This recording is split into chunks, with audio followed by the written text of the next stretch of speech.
ẹ má fi ilẹ̀ yín lẹ̀ fún Fúlàní mọ́, ẹ má fi ilẹ̀ yín lẹ̀ fún ọmọ Ìgbò, wọ́n ti gbà tán, kò sáàbò lórí ilẹ̀ wa mọ́, àlèṣoko àlèṣoko tó wà lórí ilẹ̀ wa. Land and property, security on property and land. Kí wá yànnà náà gbogbo ẹ̀ kí tó wá sọ àṣírí tí mo sọ fún.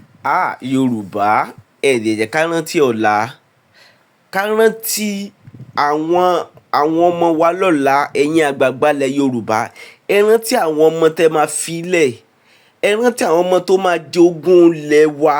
Because gbogbo ilẹ̀ Yorùbá nísìnyí ẹ ti tà tán fún àwọn Fúlàní, àwọn Yíbò wọ́n ti ra ilẹ̀ Yorùbá tán, àwọn Fúlàní ti fẹ́ gba ilẹ̀ Yorùbá tán. Àdẹ̀rí kankan ṣe sí, ìyà ń jẹ wá, àti lọ sóko di ìṣòro, àti lọ pọnmi lódò wọ́n ń jí ní gbé, àti wọ mọ́tò gan ògbẹ̀yìn, àti rìn lóru nílẹ̀ bàbá wa. A lè rìn lóru, a lè rìn lọ́sàn gangan, ṣé la máa wọ ẹ̀gbẹ́, la máa wọ̀ tún, la máa wò sí, torí kíni? Torí àwọn ajínigbé. Àwọn wo ló fi àyè gbà wọ́n náà tí ó bá ṣe àwọn olórí wa?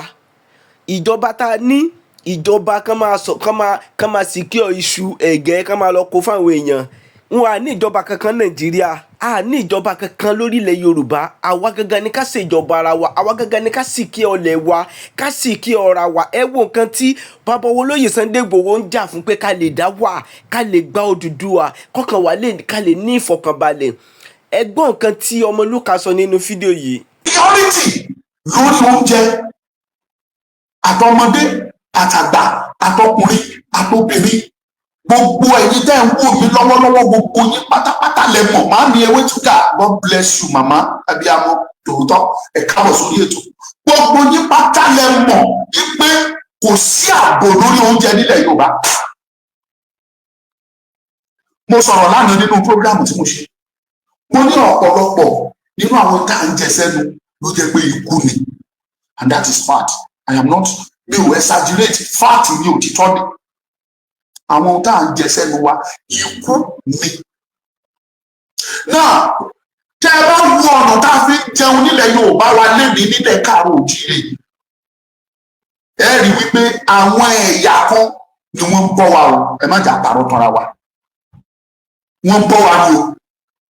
Lóòótọ́ owó wa la fi ń rà á, ṣùgbọ́n owó wa yẹn a fi ń ra ikú ni.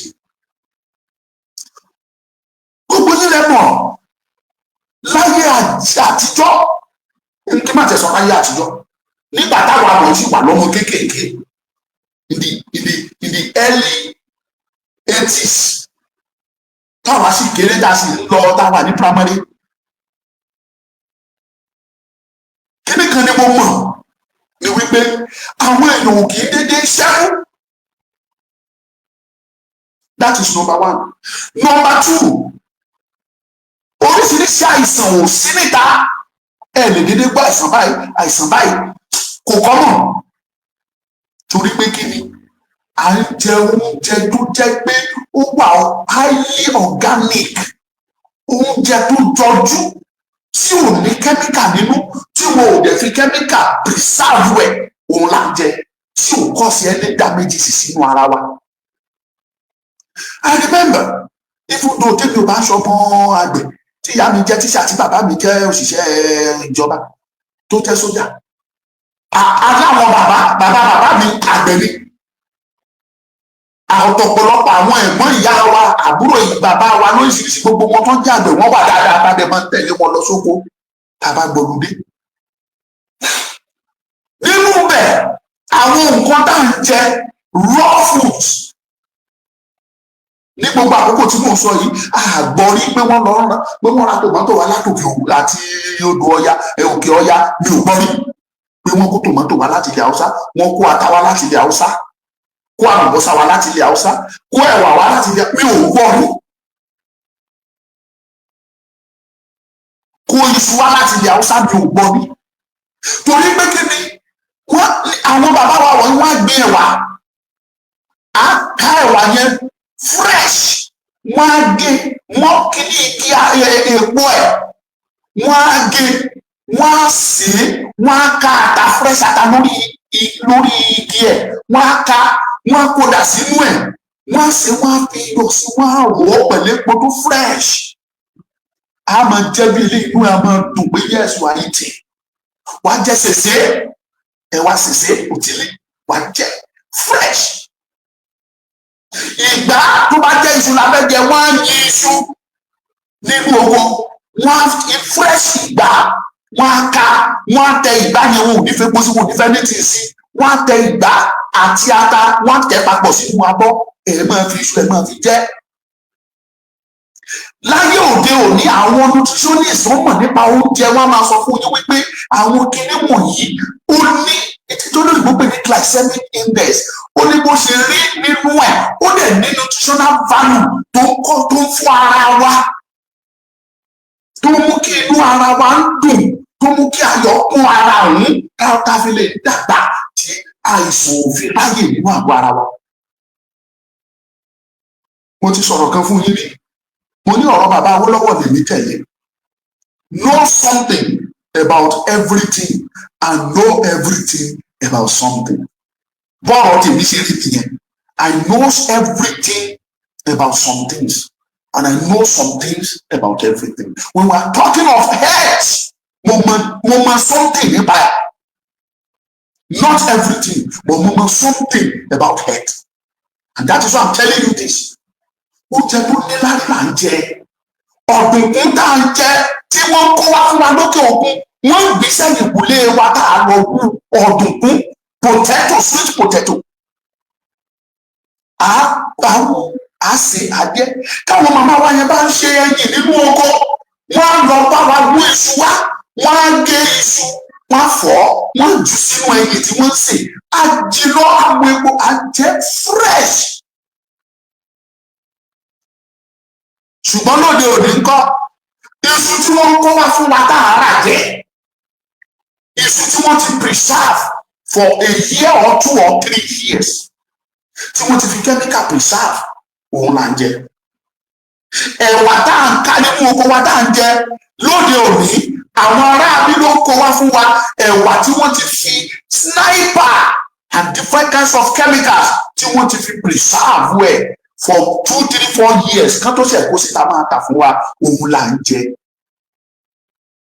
Ata tòmátò rodo wọ́n ti bẹ̀rẹ̀ sí ní ba yí ẹ̀ jẹ́ láti ibi tí wọ́n ti ń gbìn tó ti fi àwọn kẹ́míkà burúkú tó fi ṣe fertilizer tó ti fi gbìn ó ti ní chemical component nínú ọ̀rẹ́ bì tó bá kú ká tó wọ́n á tún flit ẹ̀ pẹ̀lú another chemical kó má bàa tètè kẹ́.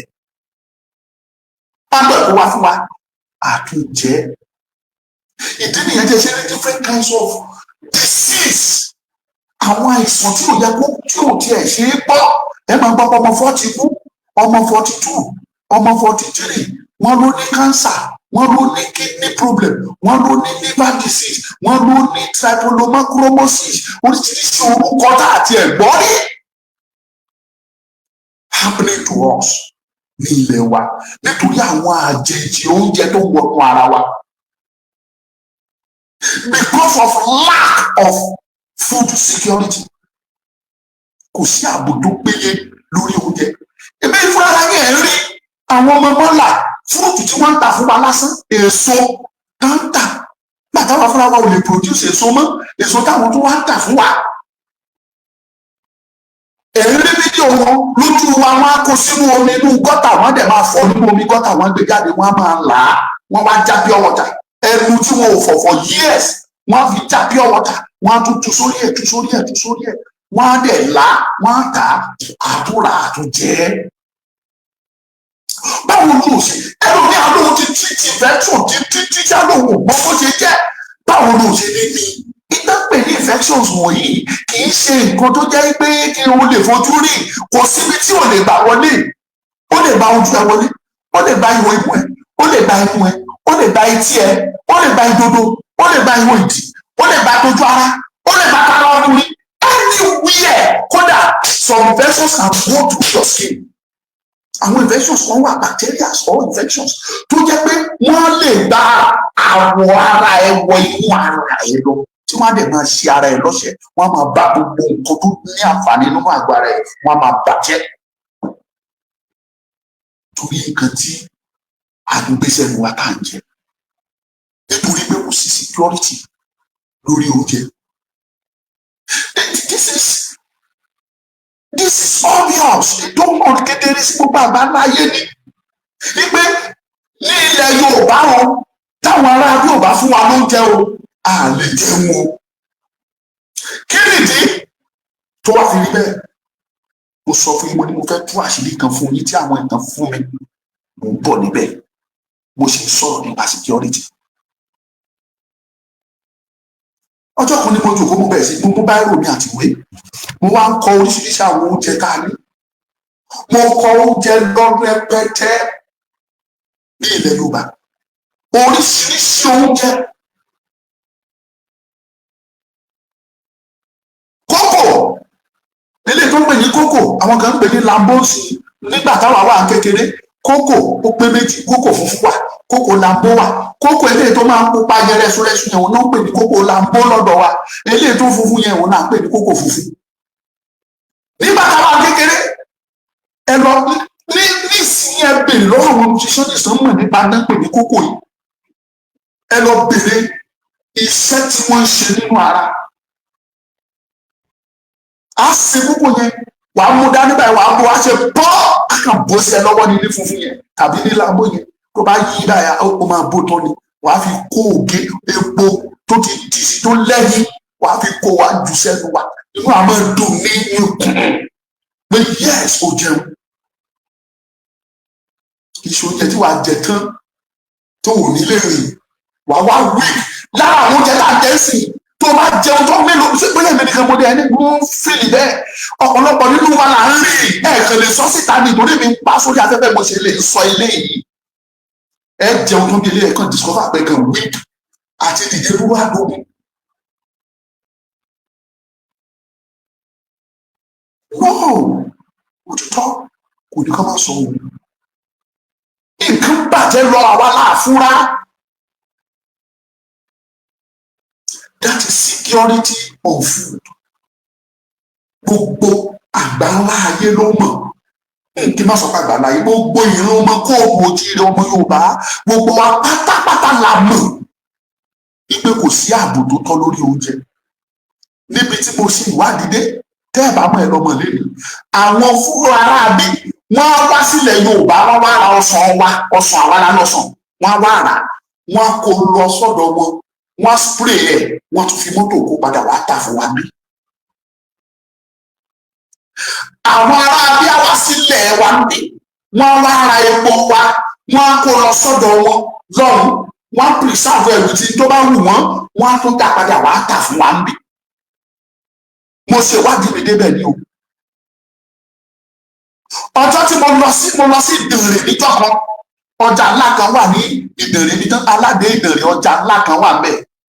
Mo wá lọ sínú ọjà yẹn, a lọ polongo Yorùbá nation nínú ọjà òun. Èyí tẹ́ bá rántí ọjọ́ tí mo sọ yìí, mo lọ ọjọ́ yẹn ni mo rí ìyá kan tí ọmọ ẹ̀ kú sí níbi ìlú àwọn Boko Haram tó jẹ́ sójà, tọmọ yẹn kú sọ́hun tó dẹ̀ fọmọ méjì sílẹ̀ fún ìyá yẹn. Ní inú ọjà tí mo sọ yìí, mọ́tò àwọn aráabí tí wọ́n páàkì dà sínú ọjà yẹn tí wọ́n fẹ́ fi kó epo wa lọ, ó tó mẹ́rin àbí márùn-ún. Wọ́n á dẹ̀ lóògùn gbogbo mọ́tò yẹn, wọ́n á lóògùn ẹ̀bùn bá gbogbo epo wa, wọ́n á rà lọ, wọ́n á lọ preserve ẹ̀ for years, wọ́n á ṣẹ̀ wá kó padà wá fún wa, wọ́n á máa tà fún wa tí wọ́n á máa rà lọ́wọ́, wọ́n á máa rà jẹ. Ikú là ń rà jẹ. Ẹni tí mò ń ra oúnjẹ lọ́wọ́ ẹ̀, tí mò ń rẹwà lọ́wọ́ ẹ̀, ó ti pẹ́ dáadáa nílẹ̀ Haúsá, ó pẹ́ gidi níbẹ̀, ó gbọ́ èdè Haúsá ju èdè Yorùbá lọ. Tí bá ti fẹ́ ro oúnjẹ, á ní ẹjọ́ o ọ̀gá Ọmọlúkà, ẹ̀wà yìí ẹ sọ fún mọ́mì pé kán pàbọ́ ìlí ẹ o, kán kọ́kọ́ fọ̀ pẹ̀lú iyọ̀, tó bá ti fọ̀ tán pẹ̀lú iyọ̀, kán ṣẹ̀ wá pàbọ́ ìlí ẹ, kán yọ́ omi ẹ dànù, kán ṣẹ̀ wá sí i. No, imagine, ó ní nítorí ó dẹ̀ sọ fún mi, but I don't want to see anything now. Ó sọ fún mi nítorí wọ́n máa ń bá àwọn Haúsá, wọ́n máa ń sọ sí wọn.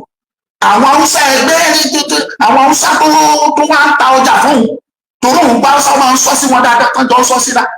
Àwọn náà sọ fún pé má jẹ ẹwà ibẹ̀ o, máa ṣe báyìí kó tó lè jẹ́ o. Torí pé kí ni ó fẹ́ràn èmi ló ṣe sọ fún mi. ó lè ra wọn pa fún gbogbo ènìyàn wọn ẹlòmíì ò tiẹ̀ bìkítà bóyá ó yẹ kó ń fọ tàbí kò yẹ kó ń fọ tó bá kàn ti fọ nínú omi ó pa sí náà sí wọn dẹ̀ jẹ ikú ni wọn dẹ̀ gbé jẹ. ẹ jẹ́ kí n múùfù sí second one torí àkókò. mo sọ fún mo ní security ọ̀nà mẹ́ta ló pín sí food security ni mo yàn fún yín yẹn. bèrè lọ́wọ́ ara ẹ níbi tó ti wò mí ìbá ṣe ló TikTok ìbá ṣe ló Facebook ìbá ṣe ló YouTube ló ti wò mí bèrè lọ́wọ́ ara ẹ pé ǹjẹ́ food security wà nílẹ̀ Yorùbá bí? Do we have food security in Yorùbá land? Ask yourself. ìyẹn lọ. ìkejì òun ni landed security property security on property including our lands which is obvious. ẹ bèrè lọ́wọ́ ara yín ṣé ààbò tó dájú wà lórí ilẹ̀ wa? ìbéèrè tí gbogbo yín lè dáhùn mi. mo máa ń sọ kankan Ọlọ́run tó dá gbogbo ẹ̀yà láyé tó dá gbogbo orílẹ̀-èdè láyé Ọlọ́run yẹn máa ń dúrí ọmọọ̀nà tó gbígbà tó fi ṣẹ̀dá ìran ọmọ kóòtù ojíire sí ibi tó dá wa sí. tó bá dẹ̀ pé ó ní ibi orí dání sí là á gbé ibi Ọlọ́run dá wa sí ibi orí wa dá wa sí òun la wà nílẹ̀ Yorùbá yìí. ilẹ̀ yìí Ọlọ́run jogún ẹ̀ fún wa ni. ṣùgbọ́n ẹ jẹ́ ń bi gbogbo wa ǹjẹ́ ààbò tó péye wà lórí ilẹ̀ yìí bí? tí ààbò tó péye bá wà lórí ilẹ̀ yìí kí ló dé kébi ń pa wá? kí ló dé tí yà ń jẹ wá? kí ló dé tá ò lè ṣoko fún ara wa? I was discussing with someone ó ní ọ̀lẹ ló yọ wá lẹ́nu nílẹ̀ Yorùbá àti yọ lẹ́jù kò sẹ́ni tó fẹ́ ṣoko kò sẹ́ni tó fẹ́ ṣe gbá kò sẹ́ni tó fẹ́ ṣàwọn gbogbo títí mo rẹ́ni mo ní aláìmọ̀pọ̀ ní ignorance. kò yé mi kò mọ nǹkankan ní tó bá yẹ kó mọ nǹkankan ní á mọ tá a sọ. pẹ̀lú bí nǹkan ṣe rí lọ́wọ́lọ́wọ́ yìí kò sí ẹni tí ò mú pé kó lóko torí oko ń tà owó wà lóko kò sẹ́ni tí ò mú ṣùgbọ́n ta ló máa wù kó lọ gba owó tó tówó kó lọ gbèsè kó fi ṣoko at the end of the day kí Fúlàní wọ inú oko yẹn kán dẹ̀ jẹ tán. ta ló máa wù? tàbí ta ló máa wù kó ṣe oko kó débi tó ti yẹ kó àbẹ́sí ẹ̀ káwọn Fúlàní dẹ̀ ká mọ́ inú oko yẹn kán dẹ̀ pa sínú oko ká sọ àwọn ọmọ ẹ̀dọ́gbọ̀n òrukàn aláìní bàbá. ìyẹn nìkan mú ọ̀pọ̀lọpọ̀ ń sá pé èmi kẹ̀mí ò lè wá o èmi kẹ̀mí ò lè ṣoko. kò sẹ́ni tí ó orin ọ̀wọ̀ ilé iṣẹ́ ni olùkàmọ́ rẹ̀ àfẹnú orí rẹ̀ máa san. kò sẹ́ni tí dáadáa òwò dáadáa lóko owó tó tówó wà nínú oko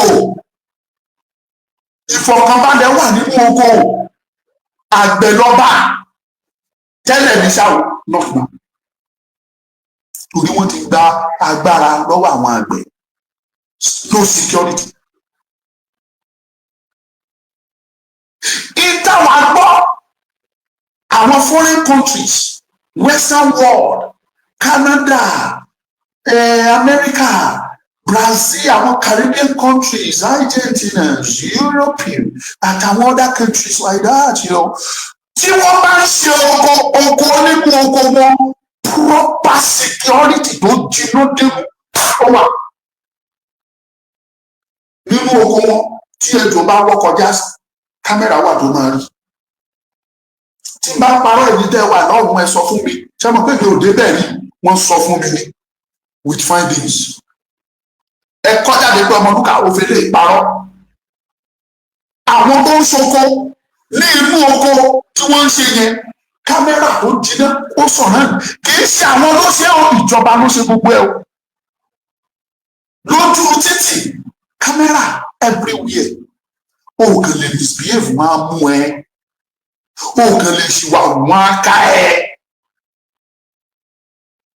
nínú oko kẹ́nikẹ́ni bá dédé wá àtàkì ẹ nínú oko kámẹ́rà máa gbé e kódà kó di nǹkan mọ́jú there are technologies tó máa define tó gbé sójú yẹn á tú yẹ́bẹ́yẹ́bẹ́ á dẹ̀ bí ẹni tó wà nínú tó fi bójú yẹn gbé jáde.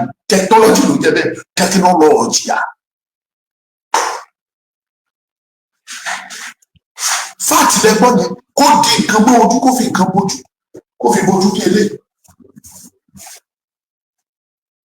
Ṣé ẹ rí bí mo ṣe ṣe kó bójú yẹn ṣá mọ̀ pé kò sẹ́ni tó rójú mi báyìí. Kámẹ́rà technology á gbé ojú yẹn á yàn ọ̀rọ̀ ẹ̀ ẹni tó wà nínú èkú yẹn tó wà nínú ohun tó ojú tán bò yẹn á gbé ojú yẹn síta. Technology rẹ ààbò tó sùn tó jọjú ó wà nínú oko wọn lọ́hùn àwọn náà gbádùn. Ṣùgbọ́n nílẹ̀ tí wàá ń bí ṣé ààbò tó dájú wà?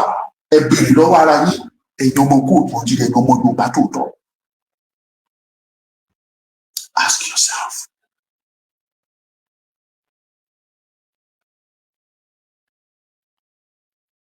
Èèyàn máa rìn lójú títì bí wọ́n bá wọn ò dẹ̀ ní mọ wàrà bá ọ̀dẹ̀ ẹni tó pa. No justice. Ṣé àmọ̀ pé mo máa ń sọ mo ní nínú Nàìjíríà yìí ẹ má máa sọ̀rọ̀ pé justice for somebody kò sí justice anywhere. If minister of justice can die, can be killed, can be murdered in Nigeria and there is no justice for minister for justice there can never be justice for anybody. Ìwọ tán bá pa wọ́n pa ẹni wọ́n pa ẹni straight. Yorùbá lẹ́ni tó bá kú ní tiẹ̀ gbé ìwọ ni kó rọra ṣọ́ra ṣe wọ́n á rí níbi tí wọ́n á ti pa ẹ́. Torí tó bá pa ẹ́ ó parí o. No security, no justice. Gbogbo ilẹ̀ wa pátápátá nílẹ̀ Yorùbá mò ń sọ kàtìgóríkálì gbogbo ìgbà ni mo dẹ̀ tẹnu mọ́ kò sí ní ìkáwọ́ Yorùbá mọ́ ọwọ́ àwọn àjèjì nílẹ̀ wa wà. Tí bá parọ́ ìfura yẹn jókòó ẹrù ẹgbẹ́yẹ̀wò lọ́tún ẹgbẹ́yẹ̀wò lọ́sì tẹ̀sán pé Ọmọlúkà òfin lè parọ́.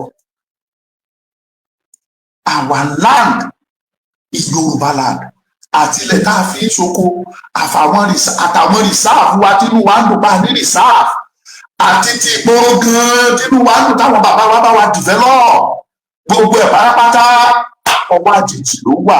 There is no security on our properties. Bàbá kan pè mí ó sun ẹkún gidi. Àmọ́ ní dáàdì kí ló dé? Mo rí nọ́mbà yẹn mo rí pé nọ́mbà Amẹ́ríkà ló fi pè. Dáàdì ẹ má bínú pé mo sọ̀rọ̀ yìí o bọ̀ bí ìdárúkọ yìí. Nọ́mbà Amẹ́ríkà ni.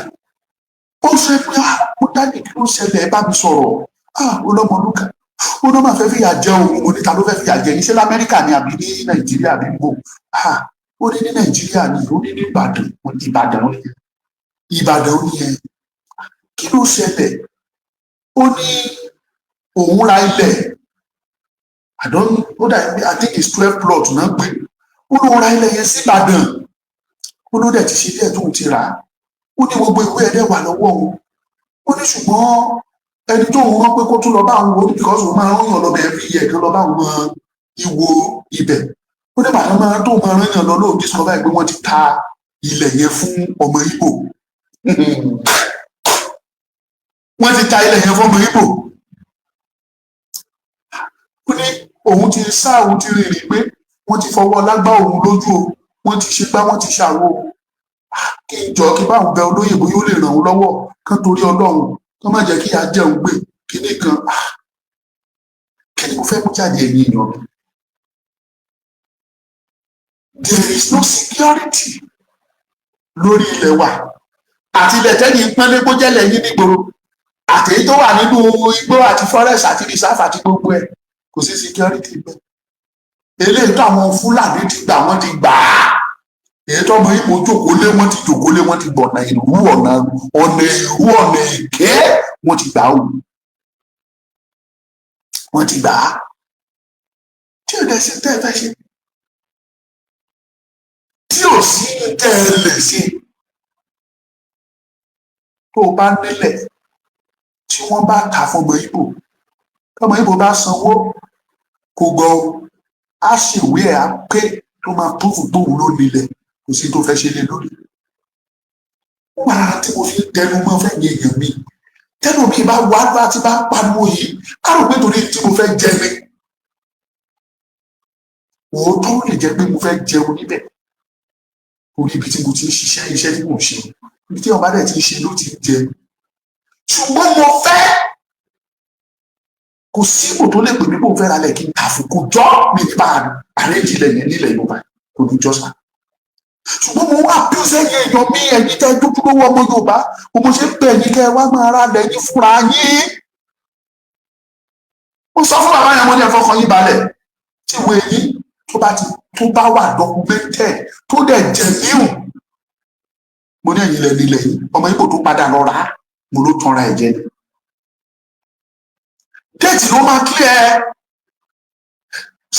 àwọn fámìlì fún ẹ ní rìsíìtì wọ́n ṣe àfidáfìtì fún ẹ wọ́n ṣe díìtì fún ẹ wọ́n ṣe àgírímẹǹtì fún ẹ ó dẹ̀ pé o tún ní survey plan ẹ survey layout wọ́n tún ṣe kọ́pì ẹ̀ o tún gbà dání ó dẹ̀ ṣe gbogbo ẹ̀ ní kóòtù dẹ̀ stamp ẹ̀ wọ́n tún déètì ẹ̀ commissioner for work tún dẹ̀ sign ẹ̀ my brother ó lọ fọkàn balẹ̀ mo ti sọ fún ẹ lọ rest èyí lẹ ní nǹkan yìí that is what I keep on telling you my people ẹ wá ara ilẹ̀ yìí kán bá yín perfect ẹ̀ kó pé kán bá perfect ẹ̀ tó wà documented legally ní court tí wọ́n dẹ̀ rí i pé ilẹ̀ yìí kò lẹ́jọ́ kó o tó rà tí ò sẹ́jọ́ lórí ẹ̀ wò. And that is what I do always. Tí bá máa bá ẹ ra property ẹ̀mí ìní máa find out ṣé ilẹ̀ yóò lẹ́jọ́ tó bá ti ní kò ṣẹjọ́ kò yege ṣùgbọ́n tó bá lẹ́jọ́ mo kúrò bẹ́ẹ̀ mi ìbáyàn ṣe ilẹ̀ tí ò lẹ́jọ́ lèmi máa báyàn ṣe wàá ra ọgbẹ́ gan balẹ̀ pé yes this is my landed property. ẹ má fi ilẹ̀ yín lẹ̀ fún Fúlàní mọ́ ẹ má fi ilẹ̀ yín lẹ̀ fọmọ Ìgbò wọ́n ti gbà tán kò sáàbò lórí ilẹ̀ wa mọ́ àlèṣokó tó wà lórí ilẹ̀ wa landed property security on property and landed sí. kí wọ́n á yànnà náà gbogbo ẹ̀ kí tó wá sọ àṣírí tí mo sọ fún yín máa sọ ọ̀rẹ́ òbí àmọ́ fẹ́ gbàgbé bẹ̀rẹ̀ èmi gbàgbé wọ́n ní kó pín program yẹn sí ẹ̀ jẹ́ kó dọ́dọ̀ àwọn tó yẹ kó dé kán lè mọ tí mò ń sọ. Only security to life. Bí mo ṣe sọ fún yín pé kẹ́ bèrè lọ́wọ́ ara yín nípa ti security lórí oúnjẹ pé ṣé lóòótọ́ ṣó wà ní ilẹ̀ Káàárọ̀ Oòjíire. Security lórí ilẹ̀ wa ṣó ń tọ́jú ní ilẹ̀ Káàárọ̀ Oòjíire. Òun náà ni mo ṣe fẹ́ bèrè kẹta ìgbé security lórí ẹ̀mí wa ṣó dájú lórí ilẹ̀ yìí ilẹ̀ Yorùbá. Ẹ dáhùn ìbéèrè yẹn níbikíbi tí ẹ bá wà káàkiri àgbáyé. We were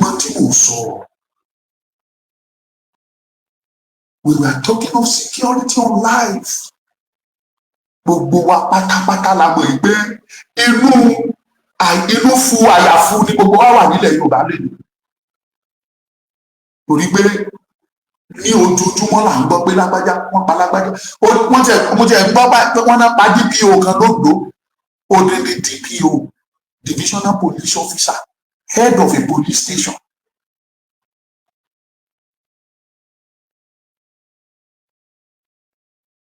wọ́n yín mútu ẹ̀ wọ́n pa sọ̀nù odidi ọ̀gá ọlọ́pàá ASP wọ́n pa á. Wọ́n pa odidi ọ̀gá sójà odidi Major General wọ́n yín mútu ẹ̀ wọ́n pa sọ̀nù. Security dà lórí life.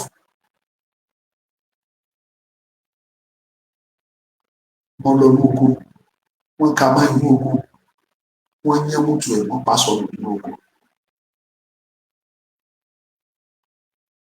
Ọmọ rọra ń lọ níbi iṣẹ́ ẹ̀jẹ̀jẹ́ wọ́n kidnap ẹ̀ wọ́n ní kó lọ gbowó wá nígbà tí wọ́n tètè rówó san wọ́n mú píọ́n wọ́n pa á. ìmíì wọ́n ti ẹ̀tún sanwó ṣùgbọ́n nílùú tí wọ́n ti lù ú wọ́n ti pa gbogbo oríkèéríkèé ara ẹ̀ jẹ́ nígbà tó máa fi rìlíìsì ẹ̀ kán máa gbé ibi tán ti gbé wọ́n gbé lọ sọ́spítù nígbà máa kó tọ́jú bò ó àsọtún àtòsí kò lè mú mọ́ra òdìwẹ̀ ó kú. lóòrò ẹ̀yin olóríire ọmọ ojúlówó ọmọ Yorùbá tẹ̀ ń wò mí ṣé bá a ṣe fẹ́ máa wò kó máa lọ rèé àwọn awẹ́jà ìwé àwọn kan ní ọmọ wa ní president ẹjọ́ ṣe ìsọ pé kí Tinubu má ṣàárẹ̀ ìyà tó wà nílẹ̀ fún ìran káàárọ̀ oòjíire òun ló ṣe mí ẹ̀ẹ́mélòó nílẹ̀ fi mọ́ àti wà lọ́gọ́st ojú wa láṣẹ tá bá ti lè wọ September báyìí ó parí ẹ̀ẹ̀kan nípa tó parí ni ẹ̀ tó ṣẹ́jú ẹ ti wọ 2026 wọ́n ti múra election kẹ́ tó ṣẹ́jú wọ́n announce date election wọ́n bẹ̀rẹ̀ campaign kẹ́ tó ṣẹ́jú ọdún mẹ́rin tó ti parí wọ́n tún bẹ̀rẹ̀ ọdún mẹ́rin kẹ́rẹ́kẹ́rẹ́kẹ́rẹ́ ilẹ̀ tó sáré mọ́ ọdún mẹ́rin yẹn tó ti pé ọjọ́ òun rèé bí àná nígbà tí Buhari tó dé tó lóun fẹ́ ṣe pírẹsidẹ́ǹtì ṣèbíjọ́ òun rèé ṣé kò tún ti dóhun ìtàn kò tí dìtàn mo rántí Fáyọ̀ṣe sọ̀rọ̀ ọjọ́ náà lọ́wọ́ ní èyí ó lẹ́ẹ̀ máa kábàámọ̀ lórí Buhari tẹ́ fẹ́ gbé wáyé o ó lẹ́ẹ̀ máa kí àbámọ̀ gidi ẹ kábàámọ̀ bẹ́ẹ̀ kábàámọ̀ mo kà dáadáa nínú news tí Fáyọ̀ṣe publish yẹn sí ọjọ́ orí ìgbà àná ṣé kò tún ti lọ rẹ̀ bó ṣe máa tún rí láyé Tinubu nìyẹn kẹ́rẹ́kẹ́rẹ́ ọdún mẹ́rin á pé ṣùgbọ́n kí wá ní àwa Yorùbá kí wá ní a fẹ́ fi àbí kí lè èrè wa lẹ́yìn ọdún mẹ́jọ Tinubu tó bá wá ṣe é sí tó lọ́ọ́ fún ṣe tó lọ́ọ́ mẹ́jọ kí ni bíbo ní Yorùbá fẹ́ fojú sí. ẹ̀yin òpònú ayérada bá a wíta yìí ẹ̀ẹ́nì ṣe la gbógun ti Tinubu tí bá tún fẹ́ rí ptf bá fẹ́ ṣọ́ọ̀kì ní kò sínú ní tẹ́ fẹ́ràn Tinubu tó ní ọlọ́run bá ń gbọ́ ẹ fẹ́ràn ìdòwú ṣùgbọ́n mi ò fẹ́ràn Tinubu tó ní ilẹ̀ Yorùbá yìí káàárọ̀ òjìlẹ̀ mi fẹ́ràn Tinubu tó orí à ń sọ̀rọ̀ nípa orílẹ̀-èdè ọ̀rọ̀ tó sì wà lẹ́yìn máa gbé yẹ̀wò ní ọ̀tún àtòsí ní Tinubu kò ṣe ààrẹ àbí kí Yorùbá kó dúró èwo ló jọjú jù ẹ̀yin ọlọ́gbọ́n ẹ̀yin amòye ẹgbẹ́ yẹ̀wò ẹgbẹ́ èrò èwo ló jọjú jù èwo ló yẹ ká tẹ̀lé. I can assure you tí Tinubu bá parí tó lọ ọmọ Yorùbá ò lè ṣe chief of staff mọ́ o ọmọ Yorùbá ò lè ṣe head of ọlọ́pàá ọmọ Yorùbá ò lè ṣe head of army ọmọ Yorùbá ò lè ṣe custom ọmọ Yorùbá gbogbo kẹtẹkọ ẹ̀yin ọmọ Yorùbá sì tinú yín dùn ọkàn pé kò wúlò gbogbo ẹ̀rọ tún gbà lọ́wọ́ yẹn ẹ̀yìn rí mú mọ́ orúkọ nìkan ló wúlò fún wa sí gbogbo ilẹ̀ Yorùbá bó ṣe tó orúkọ nìkan pé yes ẹgbẹ́ tó kù Yorùbá sósósósósó Yorùbá sósósósó Adéníyì Yorùbá ẹni bàbá nǹkan tí ó létí tí Yorùbá jèrè nínú gbogbo appointment yìí ta ló mọ bàbá Gbajà bí àmì náà sí bàbá ọ̀nà owó ní Gbajà ló fi wúlò fún wa chief of staff ọ̀nà owó lórí custom ló fi wúlò fún ilẹ̀ Yorùbá oúnjẹ wọn nílẹ̀ Yorùbá ìrẹsì ó wọn nílẹ̀ Yorùbá ju Òkè Ọya lọ ọmọ wa dẹ̀ lórí custom kí ló burú kó ṣí padà sílẹ̀ kán lóòdù láìsí wọlé ní rẹpẹtẹ káwọn èèyàn ra oúnjẹ síìpù kan jẹun tó oúnjẹ bá kúrò nínú ìṣẹ́kùṣẹ́ kí ló burú nínú ẹ̀ ọmọ yín dẹ̀ ní chief of staff ọmọ yín ní custom officer head of custom ọmọ yín ní immigration ọmọ yín ní níjọ́ tí mo lọ sí Kútọ́nù last wọ́n tò checking point tí a pàdé kí n tó dé ìdí ìrókò mo ṣe báyìí wọ́n tò lọ ní rẹ́rẹ́rẹ́rẹ́rẹ́rẹ́rẹ́ ìtọ́ wá dùn mí nínú ẹ̀ ní pé 90% of them ọmọ Fúlàní ni wọ́n. Èmi expect pé bọ́mọ wá ṣe jẹ́ olórí kọ́sọ̀mù báyìí bá ti kó gbogbo àwọn àjèjì yẹn á kó wọn lákàwọn ọmọ Yorùbá wá síbẹ̀ ni.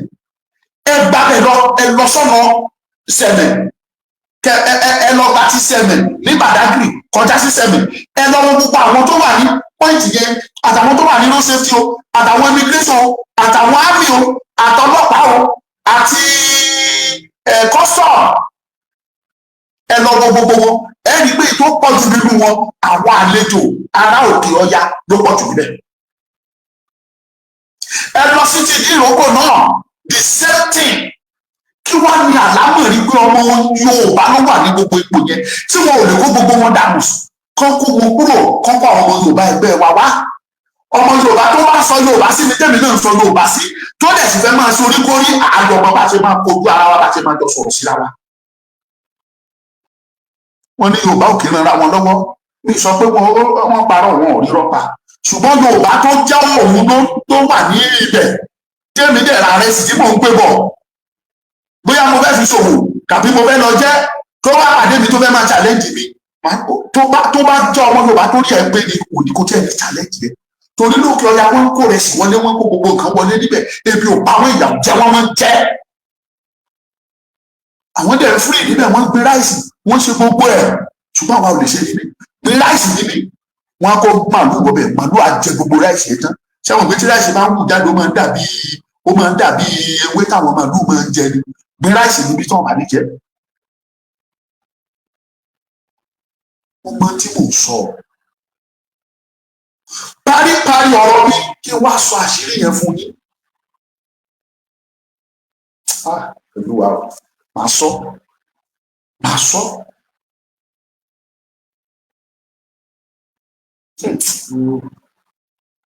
màá sọ ní choice. Mo sọ fún yín mo ní ọ̀rọ̀ yẹn ní í ṣe pẹ̀lú security ló jẹ́ kí n yan nàná security fún mi.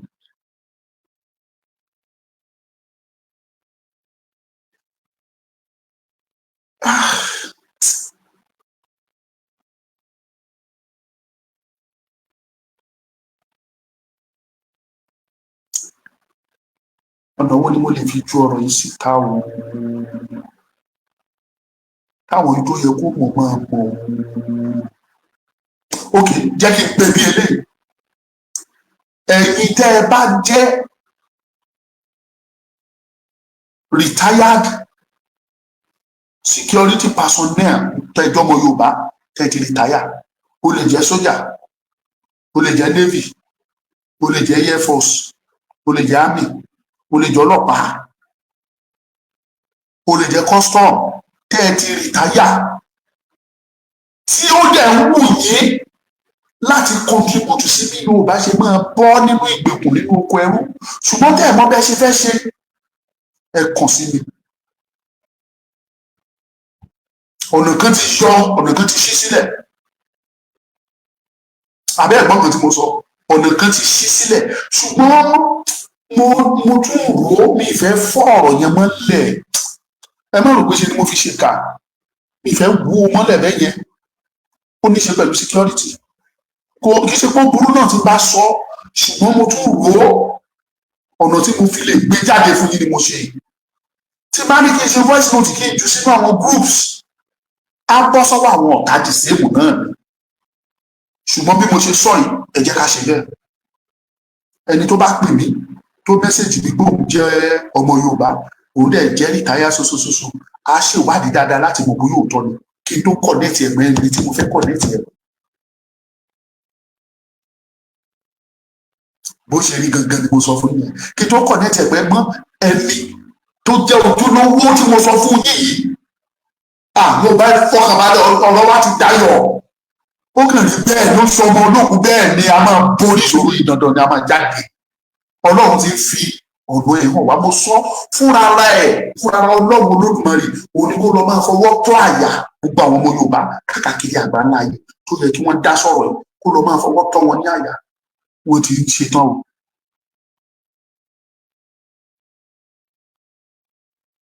And that is the fact. Ọmọlúkà is my name ẹ jẹ́ kí n dè mọ́ bẹ́ẹ̀ ẹ má jẹ́ kí n fi gbogbo ara fọ́ mọ́lẹ̀ ìwọ tó ti rìtáyà tó jọmọ Yorùbá and you wish to contribute to the freedom of Yoruba people. Contact me 070-4609-2484 070-4609-2484. That is the number. WhatsApp only. Ẹ pè mí ní WhatsApp tàbí kẹ́ mẹ́sẹ̀gì mi. Kò ní jù báyìí lọ. Ẹ̀yin olólùfẹ́ wa pátápátá mo bẹ̀ yín torí tó ń forúkọ Ọlọ́run bẹ̀ yín ẹ dákun ẹ náwó sí wa ká lè host olóyè Sunday Ọmọdéyẹmọ. Èlé sì wọ́n wà lórí ìlú Abẹ́òkúta. Wọ́n máa fún wa ní fíbà àwa ò lè lọ torí pé kí ni ṣíṣe pọ̀ níwájú wa. Ọjọ́ Monday àwa lẹ́kìtì, Tuesday àwa lóòlù state níbí àti máa sákiri yẹn ó máa stress yẹn kó má lọ dá wa lulẹ̀. So ìdí nìyẹn tí mi ṣe lè lọ́bẹ̀. But bàbá wa olóyè Sunday mo wà lábẹ́òkúta lọ́wọ́lọ́wọ́. So a tún máa wá gbàlejò wọn lóòlù state àti Èkìtì. Ẹjọ́ ẹ̀bẹ̀ lábẹ́ ní ẹran wà lọ́wọ́ àrùn owó mọ́tò ẹ dákun ojú òní tí Ọlọ́run gbọ́wọ́ ní sókè. God will continue to bless you. Agbára Ọlọ́run.